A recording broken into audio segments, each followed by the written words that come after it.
The tavern was thick with the smell of rum and seawater. Old sailors hunched over their mugs, speaking in voices worn thin by storms and salt. Most of their tales were ordinary: pirates, whirlpools, sea serpents. But one story silenced even the rowdiest corners of the room.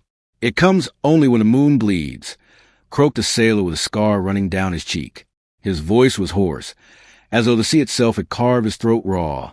An island that shouldn't exist. You won't find it on any map. No star will guide you. But if you sail too far during a blood moon, the sea will carry you to it whether you want it or not. And those who set foot on its sands, he trailed off, eyes staring far beyond the room, never return the same, if they return at all. A few men laughed nervously, but most went quiet. Some even made the sign of warding, pressing fingers to their foreheads as if to keep shadows away. At the back of the tavern, Dr. Elias Morin leaned forward. He was not a sailor but a scholar. Pale, sharp-eyed, his fingers stained with ink. He had traveled across continents, chasing forgotten myths, and tonight he knew he had just heard something real. Back in his study, Elias pored over manuscripts collected from ruined monasteries and forgotten temples. Again and again, the same fragments surfaced, an island spoken of in riddles. One parchment written in fading ink declared, "Where the moon bleeds, the shadows breathe. The island is not born of earth, but of memory and regret." Another, written in symbols that took Elias weeks to translate, warned, "The light of man falters there. Only the truth of his darkness can save him." To most, these were superstition. But Elias, haunted by an unquenchable thirst for knowledge, believed there was truth hidden in the madness. He began preparations.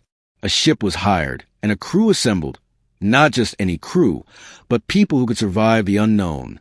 There was Captain Leora, a woman with storm-gray eyes who had once steered a vessel through waters most men dared not chart. Her loyalty was not to Elias, but to the thrill of what lay beyond known maps. There was Cale, a mercenary whose blade had ended more lives than storms had ships. He said little, but his presence alone was enough to keep danger at bay. And there was Mira, a woman cloaked in mystery. She claimed her dreams had shown her glimpses of a land no man should see. When asked why she joined, she only said, "The island has been calling me since childhood." Elias told no one how deeply her words unsettled him. The sea was eerily calm the night of the lunar eclipse. Waves lapped against the ship's hull in a rhythm that felt too deliberate, too unnatural. The stars were veiled in mist, leaving only the swollen moon above, darkening until it glowed red like a wound in the sky. "Look!" Leora pointed ahead. At first it was only a blur in the fog, but then shapes took form: jagged cliffs, black sand beaches glistening under crimson light, and a canopy of twisted trees whose branches looked like skeletal fingers clawing at the heavens. The island of shadows had risen. Cale muttered a curse under his breath. Mira only smiled faintly, as though greeting an old friend. The crew lowered a boat and rowed toward the beach. The sand crunched underfoot like glass, yet their footsteps left no impressions. The air was heavy and still, pressing against their lungs with invisible weight. Then came the whispers. At first, Elias thought it was the wind, but as he strained his ears, he realized the voices spoke words he knew. His mother's voice calling his name, long dead. The laughter of old friends he had buried years ago. Even fragment of his own thoughts from childhood. The others heard them too. Cale gripped his sword with white-knuckled hands, though no enemy showed itself. Leora muttered a prayer under her breath. Mira stood in silence, her head tilted, listening as though the voices soothed her. And then they noticed their shadows were wrong. Elias raised his hand, but his shadow on the sand lagged behind. Lifting an instant later, Leora turned her head, but her shadow kept staring forward. Cale's shadow seemed larger than him, broader, with a smile where there should have been none. "By the gods," Cale whispered, "this place ain't right." Deeper inland, the ruins of village lay broken among twisted trees. Houses of stone crumbled, yet torches burned faintly with cold, colorless fire. On the walls were carvings. Human figures standing beside their own shadows, except the shadows were alive, their forms twisted, their mouths wide with silent screams. Elias traced the inscriptions with trembling fingers. The ancient tongue was difficult, but the meaning was clear enough. They who come unbidden shall be claimed, for the island remembers all who tread its sands.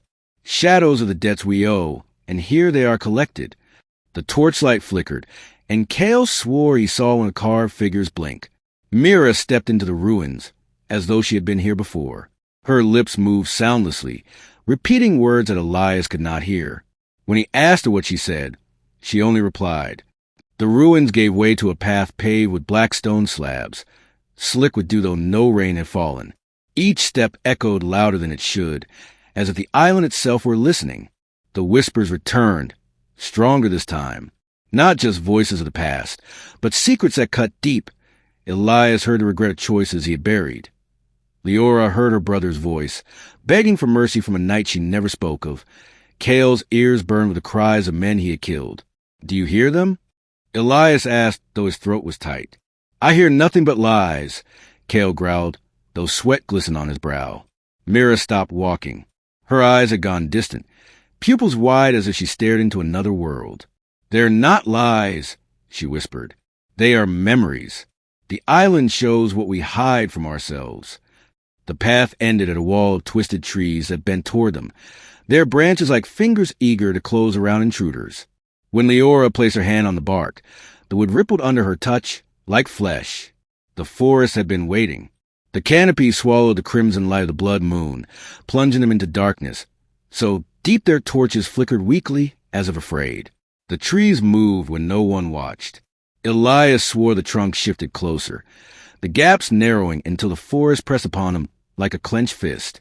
Their shadows, cast by fragile torchlight, danced unnaturally, bending in directions opposite the flame. Kale hacked at a branch with his sword. The cut oozed black sap that hissed when it touched the ground. For hours, they walked without direction, yet the path seemed to coil back upon itself, bringing them again and again to the same clearing. Finally, Mira pressed her palm to the earth and murmured something in a language none recognized.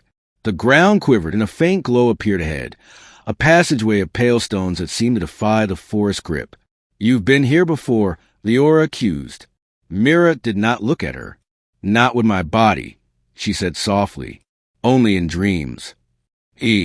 Following a glowing path, they descended into a valley where ruins sprawled across the earth like bones. Unlike the village above, this place was older, built from obsidian blocks etched with runes that pulsed faintly as though alive. In the center stood a dry fountain. The carvings upon it showed men and women kneeling before their own shadows, who in turn towered above them like masters.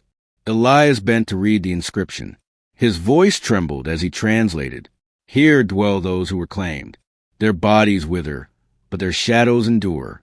Every blood moon, they rise to greet the living." A chill gripped the crew as they noticed the truth. The valley was not empty. Dozens of shadows clung to the walls of the ruins, flat against stone, yet moving as though alive, shifting and twisting like trapped souls. Leora raised her torch, and the shadows shrank back with a hiss. But when she lowered it, they crept forward once more. "We shouldn't be here," Kale muttered. "This place ain't meant for the living." Elias, however, felt something else. Awe. His life search had brought him here, to the heart of forbidden knowledge. He could not turn away now.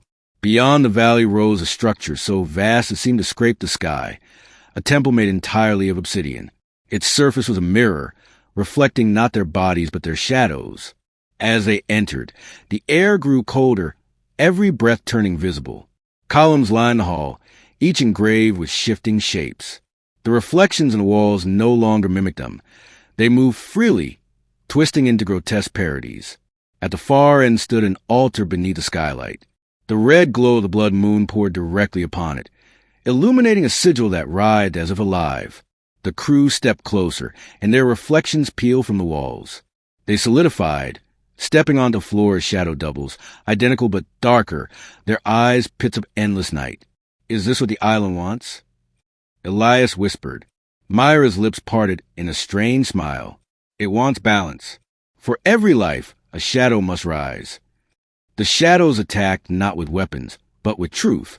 Elias's shadow spoke first. "You did not come here for knowledge.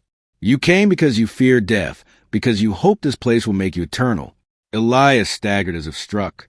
He had never voiced this thought aloud, yet it was true. Leora's shadow hissed, "You are not noble, Captain. You fled your brother's cries as fire took him. You sailed to forget." Her sword trembled in her hand, the weight of memory crushing her resolve. Kale's shadow stepped forward, grinning with bloodied teeth. "You call yourself mercenary, but you are a murderer. You sold life for coin and slept well after. How many faces haunt you, Kale?" The warrior's fist clenched, but his knees bent under the burden of voices only he could hear. And Mira did not fight. Her shadow merged with her willingly, wrapping around her body until her eyes glowed like eclipsed moons. "The island called me home," she said, her voice echoing as though many spoke through her. "I am not visitor. I am daughter shadow." The temple quaked as the blood moon reached its zenith.